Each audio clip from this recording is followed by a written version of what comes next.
Hi, in this video, as part of your self-preparation plan, I would like to talk a little bit about your speech protocol. There are a lot of things that we have got as to be kept in mind because the kind of condition in which you're going to speak to them is going to be very special. It's one huge occasion that you have been waiting for. The time has come. You're going there and then you can't take things for chances, and you can't also expect them to mislead you. And for that, a few of the suggestions, small ones that I like to mention here. See, my generation is touchy about those slangs, and you have to be careful about those words like yeah, yep, ma'am. You have to use madam. So you have to be a little respectful in the statements that you're making. In fact, as part of the speech protocol, I would like to mention not speaking for at least 1-2 seconds after the question gets ending is also important.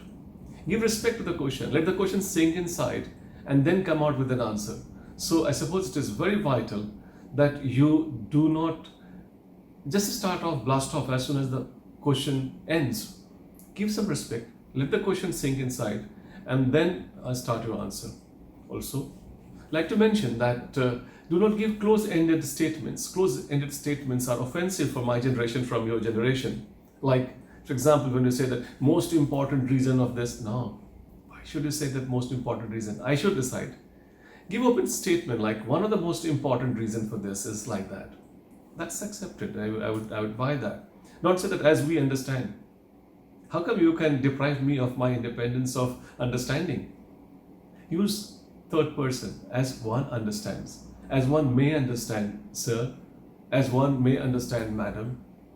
As my reading suggests in this direction, some formal way of going about it, because you're interacting with somebody where you would be like one of them at the fag end of your career or even after you finish off your working career. So that respect has to be there in your speech.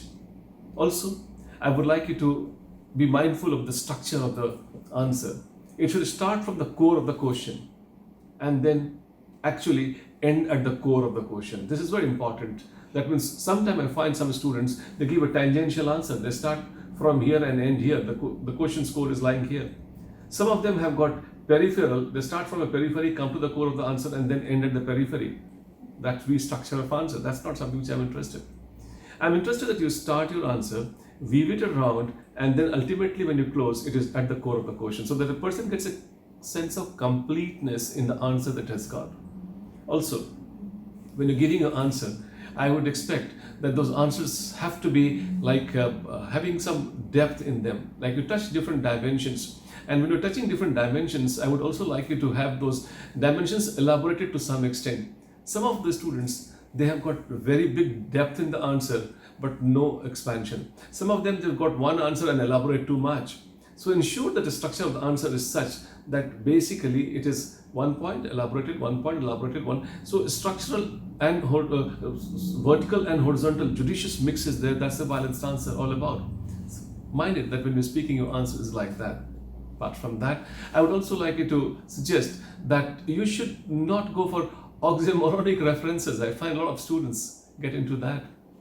Like, I do not know, sir, but what is this? If you do not know, you don't speak. Why are you speaking?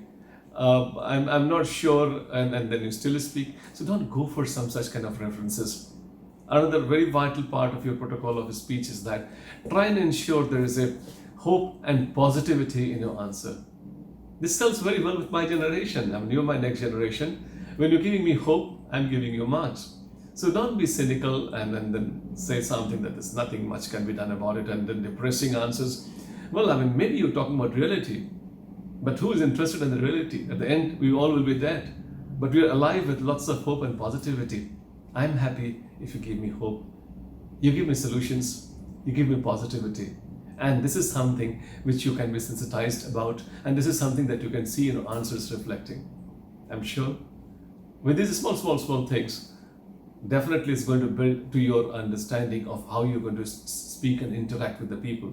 And some of the small list of speech protocols which I have shared with you that will help you sensitized and then ensure that you ultimately get a marks that you can be proud for the rest of your life. My best wishes.